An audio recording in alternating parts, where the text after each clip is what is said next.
in front of him. So Zach Chris, in our first game that we covered, was barely lucky to get a shot off, and now he's actually had to be a step up for Blankenship, be an offensive contributor, and he now has 8 points, and he's going for his 9th right now, and he's drawn 2 offensive fouls in the first half, and now he has a chance to tie it up at 50-50 under 3 minutes to go in the fourth quarter for the Panthers. Yeah, that's number 5. That's the 5th foul, number 42 for Ripley. He'll no longer be with us. They do foul out at 5, correct? That is correct. And Zach Chris, 3 of 3 from the line, and we're knotted up at 50-50.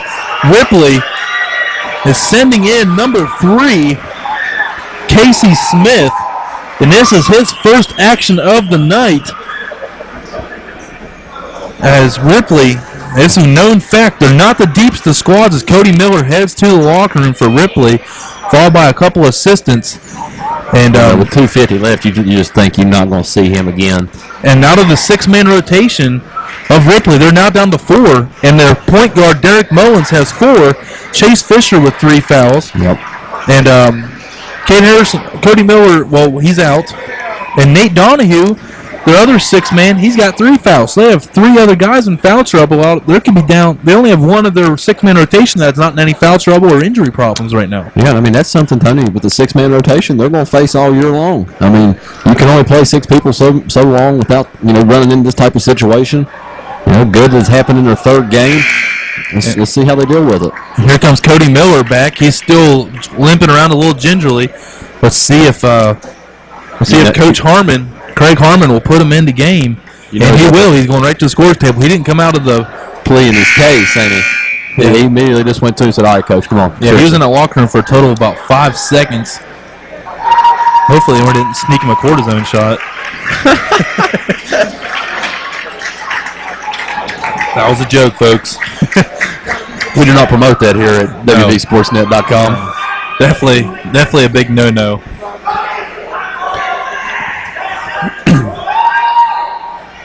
It's crazy how much adrenaline, though, will drown out an injury. Oh, yeah. Because Cody Miller was he's still in pain. Look at him. I mean, he is struggling to get down the court.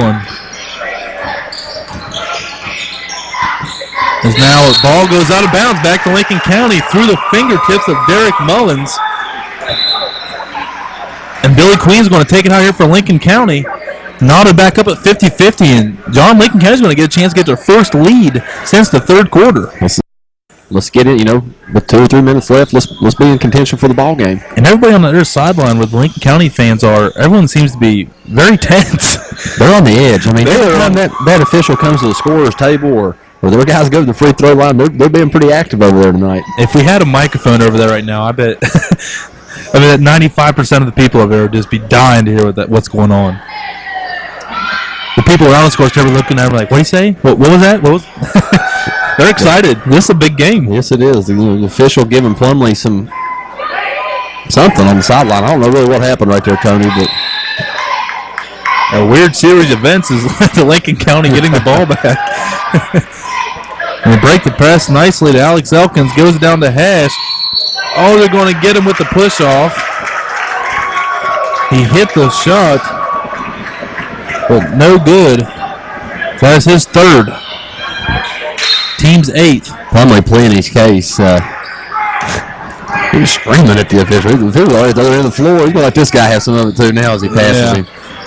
I love it. I love watching them coaches, get on them referees. And Cody Miller coming in right away. Kate Harrison getting the offensive rebound, put back good. His first basket of the game, and what a better time to have it.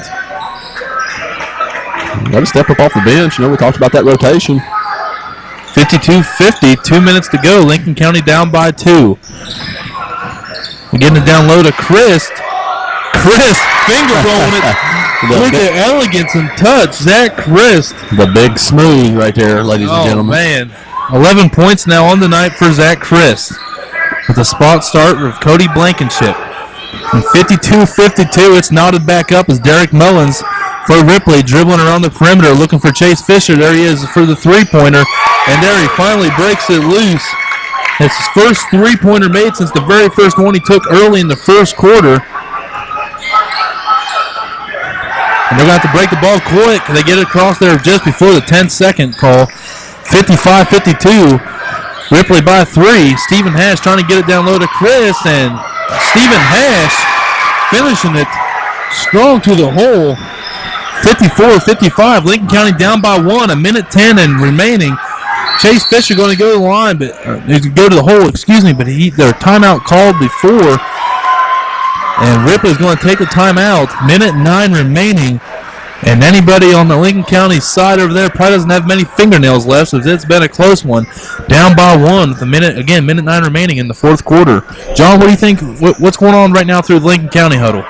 Well, you like what they done this last time down the floor. A lot of times the team gets in a situation, it was 55-52. They came down. They were fairly patient. They didn't try to jack up a three. They took a good shot. Stephen Hash got a good look at the basket, drove it in there. 2 points is just as good as 3. 1:09, as well as I do. We've watched a lot of ball games. That's not 1:09. That could be an hour and 9 minutes. It depends on how the fouls will come, down the line. And I'm really impressed by Plumlee's boys. They came out and they've had the odds stacked against them. They thought that they were going to have to just face Chase Fisher tonight in this Ripley Vikings offense, and they've held him pretty much in check. So it'll be real interesting. Last time we were here, they struggled against Spring Valley in the last couple of minutes. So let's see if they've righted the ship. Be a big win at home for Coach Plumlee and his Panthers. Chase Fisher on the night, like you said, keeping him in check. Only 18 points in this one. 1 of 8 from the 3-point line. 2 of 8, excuse me. So 25% is not an average night for Chase Fisher. He's already scored 50 points over 2 of his first 3 games. And they get the inbound pass to him. 1:05 now remaining as they get the ball out to Derek Mullins, and they're going to have to step the pressure up on him. Now Cody Miller getting the ball out, and they'll get it out to Chase Fisher. Get out the Mullins, doing a little give and go here, and they're going to start. And Alex Elkins is fouled, but that's not what Plumlee wanted him to do. No, it wasn't. Not Mullins anyway. He hasn't shot a free throw attempt yet, but if it's anything traditionally, the point guards are normally your higher percentage free throw shooters. Yeah, I think if they'd have fouled anybody, they'd have fouled this Cody Miller that's got this bum leg trying to run him down the court. You definitely want to try to put him on the line. As Alex Elkins picks up that third foul, Charlikowski comes out. Hunter Lambert checks in for the Panthers. And 20 Mullins. Free throw, no good. It works out for Lincoln County. Billy Queen now getting the ball down the baseline. Picks up a dribble. He's going to be fouled there by Cody Miller. And that'll send Billy Queen to the line to shoot 2 with 45 seconds remaining, folks. Ladies and gentlemen, Lincoln County going for their first lead since the third quarter. Halfway through it, they were up 29-22 at half. And they lost that lead as they were outscored by 14 points there in the third quarter. And they're trying to get the lead back, John. They go with the traditional silence. I mean, it's worked all night. Hush everybody in the crowd. And it's good. And it's tied back up at 55. And the student section is standing up. Yep. Basketball was back for Lincoln County for tonight. You did not see this. And the Spring Valley game was close. And the free throw's no good, but Stephen Hash getting the rebound, gets it back out to Charlikowski. Charlikowski going through the paint, finds Zach Christ. He goes up with it, no good. Rebound goes to Stephen Hash, that's slipped away. Zach Christ with the rebound, put back good. 57-55. Then we're going to go back down the floor. Chase Fisher leading the way for Ripley, under 30 seconds to go. And the ball is nearly stolen away by number 20. 32, I say Elkins on the Elkins. Derek Mullins was the one for Ripley with the ball there.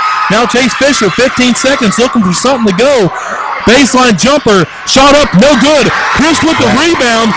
They don't foul him. He's dribbling. 6 seconds remaining. They're going to stop the clock and add some more time on it. Zach Chris going to go to the line and shoot 2.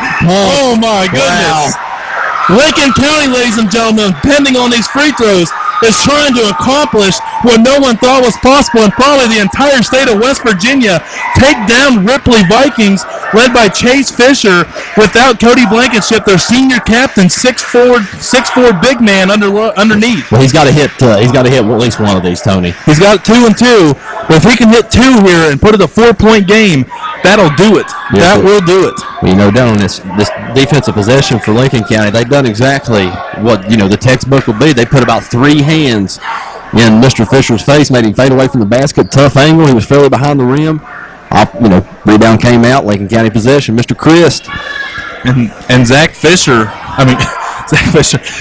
Chase Fisher picking up his 4th foul. So even if they do tie things up here and force an overtime, again, depending on free throws here by Chris, if 2-point game or 3-point game or 4-point game, Fisher's going to have to go the rest of this one with 4 fouls. So if they do go overtime, that's going to be 2 players now, Mullins and Fisher, with 4 fouls going to overtime. So the odds are stacked against Ripley right now. It's normally not the best situation to be in. Now they went back, Tony. When they initially stopped the clock, it was at 5.8. They have reset the clock to 8.2 seconds. So there'll be plenty of time if Zach Chris misses a free throw, miss or make. There'll be enough time to get down the floor, and you think Mr. Fisher needs 1 to 2 seconds to get open. Right. He's 2 of 8 from three-pointer on your night, but he's still your go-to guy. Right. Yeah, he's going to take this shot for Ripley. I'll be really surprised if Coach Harmon draws up a play for anybody else over there. That would just, maybe that's what they want to do. Maybe they want to fool everybody in the gym. But Derek Mullins has hit 3 threes on the night. That's really about the only guy other than Chase Fisher from the night, shooting-wise, that I'd even have a chance to putting faith in. Yeah. But Coach do some weird things. Like you said, sometimes they go for the unexpected. They're double teaming Chase Fisher. Someone's got to be wide open. Yeah, but Chase Fisher, it just seems to me he's got that kind of mentality, Tony, where it's my time. He's going to get his. I can't imagine anybody else in the gym shooting for Ripley other than Chase Fisher. And Zach Chris, people are on their cell phones over here on Lincoln County. Everyone's calling their brother, their sister, their friend down the street, the guy they met. It's crazy. The guy they met the one time in 5th grade at the band camp. Yep. Everybody right now is getting a text. If Zach Chris hits this. Pavilion pandemonium. Wow. Zach Chris. Let me remind the folks, maybe just some people that's just now tuning in just to watch the end of the game. He was a late scratch. He was, put in for a late scratch. And he hit both. 4-point game, and that should do it. 6, 5, 4. Shot up, no good. By Chase Fisher, and it is no good. Lincoln County takes off. Coach Plumley is going nuts. Everybody is on the court. Ladies and gentlemen, Lincoln County has taken down the Big Bad Vikings, led by Chase Fisher out of Jackson County, Ripley High School. Ladies and gentlemen, first road game of the year, not going according to plan. 59-55. Zach Chris with 2 key free throws down the stretch. And who would have thought Zach Chris would have been our savior, Lincoln County savior, excuse me. I love it. As they come down to this end, all the energy from the kids. Plumley's jumping around the huddle, about to get hurt. He's chest bumping his kids. Emotions are running high in the Panther Pavilion. Congratulations, Coach Plumley and the Lincoln County Panthers. 59-55 victors over the Ripley Vikings. And we'll be right back to name our WVSN player of the game. We have a couple options. We're going to need a minute to think this one over, but keep it locked in here on www.wvsportsnet.com. Your sports voice of the Valley. And we're back at the Panther Pavilion in Hamlin, West Virginia. And if you haven't heard yet, it's all over. 59-55. Lincoln County pulling off the upset of the year so far in the minds of many as they take on Ripley Vikings 59-55. And John, we have a tradition of WVSN player of the game. Why don't you go and lay it down on us for who tonight's WVSN player of the game is? WVSN's player of the game, the Lincoln County Panthers hosted the Ripley Vikings. A lot of talk was about Chase Fisher. The man of the night for the Lincoln County Panthers, number 55, Zach Chris, URR, WVSN player of the game. Coming up right after this, Tony is going to try to catch up with the coach and our player of the game, Zach Chris. We're at the Panther Pavilion. Lincoln County maybe has just shocked the entire MSAC as they have upended the Ripley Vikings. And it was brought to you here on WVSN, WVSportsnet.com. Your sports voice of the Valley.